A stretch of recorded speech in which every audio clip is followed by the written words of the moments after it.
Gawa ngayon tayo ng Advanced Dynamic Programming sa VB6 kasi konti lang nakakaalam nito. So tuturo ko sa inyo para alam nyo din. So ngayon naka-open ulit yung library natin. Magdagdag lang ulit tayo ng kokopyahin ko na lang to. Lagay lang ako, balik natin yung ano kanina ha, yung mult nums. So ang ginagawa lang nito ay multiply and then i-return. So gumawa tayo ng dalawang methods na pareho yung number of inputs, dalawang integer, nagre-return din siya ng integer, magkaiba lang ang operation nila. So, ang gawin natin ay i-compile ulit natin ito. Tignan, naka-on pa rin yung ano natin dyan, binary compatibility. Now, hindi ito yung point ng video na to. Dito tayo pupunta ngayon sa standalone na exe. Dito natin makikita kung gaano ka, or paano mo gagamitin yung VB6 na dynamic. Now, ito, kung titingnan natin dito, uh, in-instantiate mo tong mlib knowing na ito ay matlib function using the new yung directive niya. Now, paano natin gagawin dynamic to? Meaning, pwede akong mag-load dynamically ng DLL tsaka function. So, diretso lang muna tayo sa pinakasimple mo pwedeng gawin is gagawin mo yung object. Now, to prove na hindi tayo gumagamit noon at dynamic talaga ito, tanggalin natin to. So, i-uncheck ko na yan. Yan. So, isa pa, para makita natin, wala na dyan. Walang matlib dyan. So, the only way is, yung katulad siya sabi ko sa'yo, kailangan ma-recreate ko siya. So, ang gagawin mo dyan is set mlib is equal to create object. Meron si BB6 nito. And then, yung class name niya, ito yung pangalan ng DLL nyo, which is yung matlib.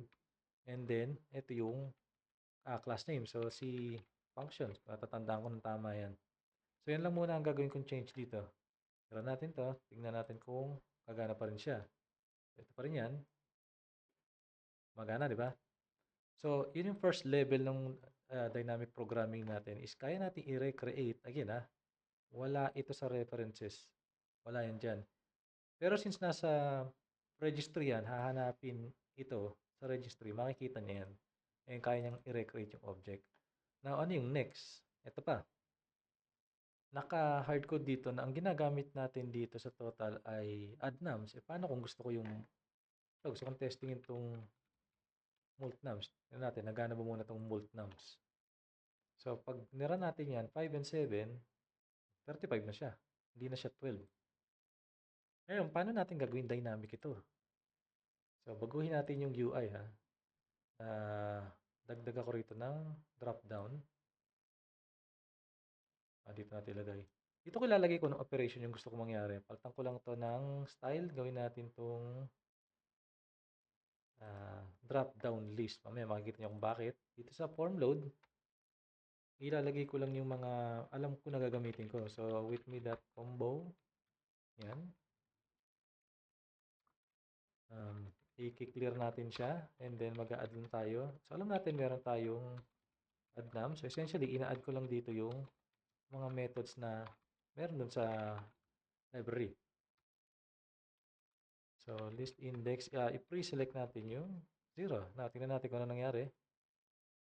Inad ko lang yung drop down. Wala pang ginagawa yan. So, meron ito. Pero hindi pa siya ginagamit ng command button. So, ngayon, paano natin gagawin ito? Diba? Paano natin papalitan to? So, meron pa si BB6 na tawag dito, parang magic. Pero, store muna natin yung laman. Halimbawa, ang method name niya. So, store natin to.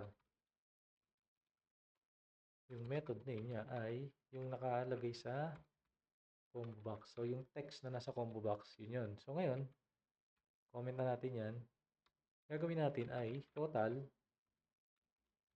Ito yung next magic niya. Call by name. Anong object yung tatawagin niya? In this case, yung mlib natin. Anong yun yung tatawagin niyang method? So, ito yung method name. And then, anong type yan? Itong get, tsaka let sa property yan. Wala pa naman tayong property. Hindi na tayo nagsiset. Method yan. Ginagamit natin. And then, anong arguments natin? Of course, yung dalawa pa rin. Na para dumali lang, simulan natin yan. Lagyan na lang natin dito para malinis yung code natin. N1 as integer. Team N2 as integer. Store din natin yan. This is the value ng x1. N2. Ito, nililinis ko na lang yung code natin para madaling basahin. Yan. So, papasa natin yung arguments na kailangan niya. In this case, dalawa, di ba? Yan. Sinundan lang natin actually itong kaninang signature. So, burin ko na yan. Save natin ngayon to. Tignan natin kung gagana. Now, ito yung default niya. Add nums ang default. Pag click ko yan, 12. Pag ginawa natin mult nums, so mangyari, yan, 35 na. So, nakita natin, di ba? Dynamic na ngayon yung code natin. So, balik ulit tayo dito. Walang naka-reference na matlib dyan. So, that means ito, pwedeng manggaling yan, let's say, sa INI file mo, kung ano yung gusto mong gamitin. Tapos, itong mga method name, pwede mong i-preload sa combo. Pwede rin namang may text box ka, itatype mo yan. Or depende sa button. So, yan. Hopefully, magamit nyo to. Konti lang nakakaalam yan, pero very useful yan.